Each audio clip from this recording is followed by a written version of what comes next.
Troisième, les équations, correction du problème 59, page 98. Fût de vin. Donc un fût, c'est un tonneau, on va dire. Un tonneau, c'est nécessairement en bois, alors qu'un fût, pas obligatoirement. On vous dit, pour l'élevage de son vin de Bourgogne, donc la Bourgogne, c'est une région, un viticulteur dispose de deux modèles de fûts. Un grand, qui contient 171 litres, et un plus petit, on ne dit pas combien, peut-être que c'est ça qu'il faut chercher.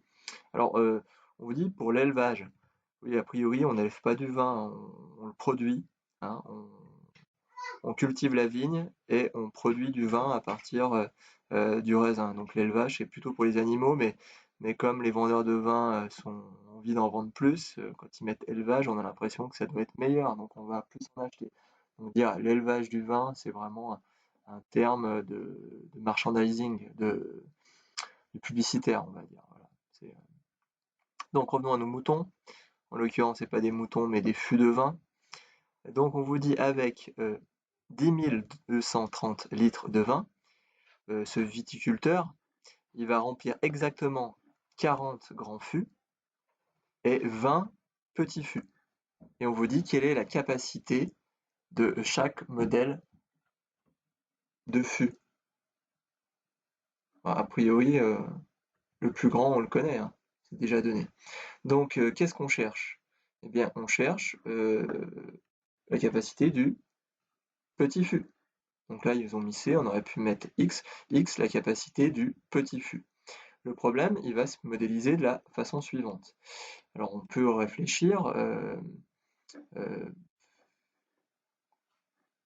Allons-y. Donc, on relie. Le plus grand fût, il contient 171 litres de plus que le petit. De plus que le petit. Ah, de plus que le petit. Donc, en fait, on ne sait pas combien il contient. Ok.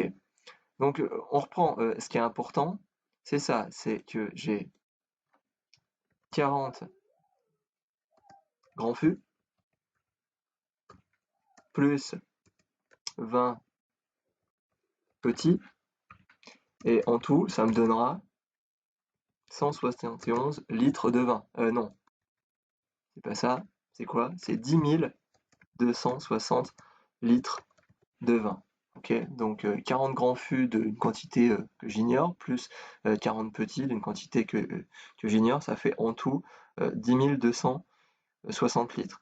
Donc on a noté C, la capacité du petit fût. Donc on va remplacer petit par C. Et puis là, on vous dit que le grand, il contient 171 litres de plus que le petit. Donc là, je vais mettre C plus 171. Mais si je laisse ça, il y a une grosse erreur. Il faut rajouter des parenthèses. Voilà, donc ça, c'était la capacité du grand. Eh bien, c'est celle du petit plus 171 litres. Voici mon équation. Donc normalement, c'est ce qu'ils ont écrit ici. Ils l'ont écrit dans l'autre sens. Donc on a 20 grands fûts, on a 40 petits fûts, et donc le petit fût, c'est le grand fût. J'ai écrit quoi? Ouais, c'est pas le petit, ça c'est le grand.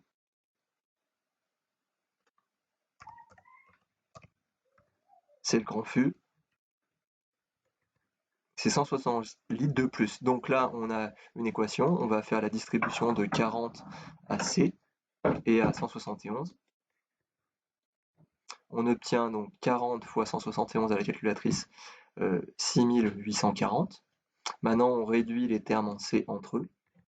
On obtient 60C. On fait moins 6840 et on obtient donc 3420.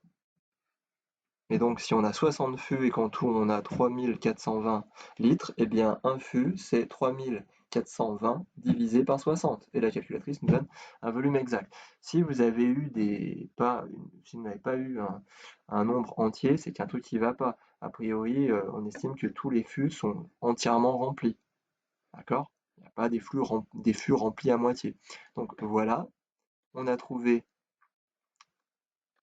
le nombre, la contenance du petit fût, Donc le petit fût contient exactement 57 litres et le grand, alors ils m'ont pas fait le calcul, mais ça serait bien quand même d'écrire le calcul quelque part, c'est-à-dire 57 plus 171, ce qui nous donne 278 litres. Ok, je vous remercie.